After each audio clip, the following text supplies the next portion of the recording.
Thousands of Starbucks stores across the country closed this afternoon as employees underwent mandatory training for racial bias and diversity. It may be the first time a company of this size closed its doors for a training session like this, but the experts think this may not be the last. 13 News Now anchor Erin LeBeau joined us with more about the implications on what this could have for other businesses. That's right, Regina. It's estimated that Starbucks could lose somewhere around $12 million today with these early shutdowns. But Dr. Gillerlane with Tidewater Community College that I spoke to says it's a small comparison to what they could lose by not addressing people's concerns.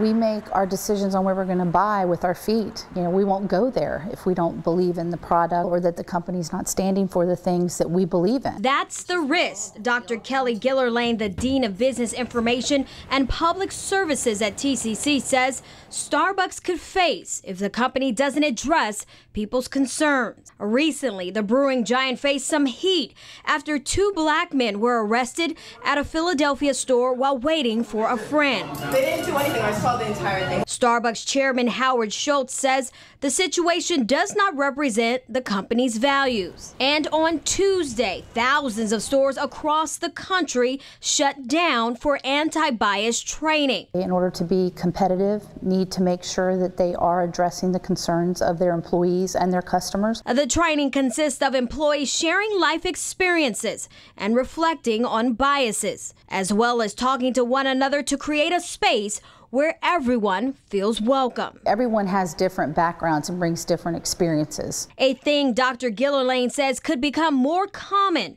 as companies invest in their employees and the people they serve. It just brings to the forefront again how diverse our businesses are today, as well as our clientele. It's not a one-size-fits-all model for any business nowadays, where maybe it used to be in the past.